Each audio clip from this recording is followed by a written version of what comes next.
Ek staan hier met die legendarische Johnny Davids. Hy het 'n boek bekendgestel. Ek gaan die screenshot vat en hier vir julle post. Johnny, het jy enige boodskap vir ons jong man, jong dogters daar buite? Ja, weet jy, dis half 'n kliseë en altyd as ek met jong mense praat ek daaroor van, dat hy ding van, reach for the stars and, all that kind of stuff, but it's not a cliché.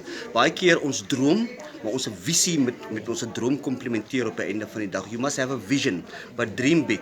As jy my storie weet, dan sal jy weet I wasn't supposed to be here. Ek was nie supposed om die hoogtes te bereik nie, maar ek wil julle elkeen bemoedig. Dit wat hy ding wat in julle hart opgesluit het, die visie, die talent en die goeders, go for it. As ek dit kon maak as Johnny Davids, zeer sekerlik kan jy dit doen, but you have to apply your mind because die stryd wat gewen en verloor word, begin alles hier tussen jou twee ore. So ja, begin daar, so begin hier die stryd eers te wen in jou ore. En ek hoop om van elkeen van julle persoonlik te ontmoet. Hy gaan my nooi, by the way. Baie dankie Johnny, sterkte vorentoe. Dankie vir ek waardeer dit verskriklik. Dankie man. O ja, julle hier is die boek. Ek weet nie of ek dit kan doen nie. Yes, ek kan. Julle kan hom kry. Okay, exclusive books. Die storie van Johnny Davids, okay? Ek weet nie of ek nou vir Ferren ook gaan kry nie.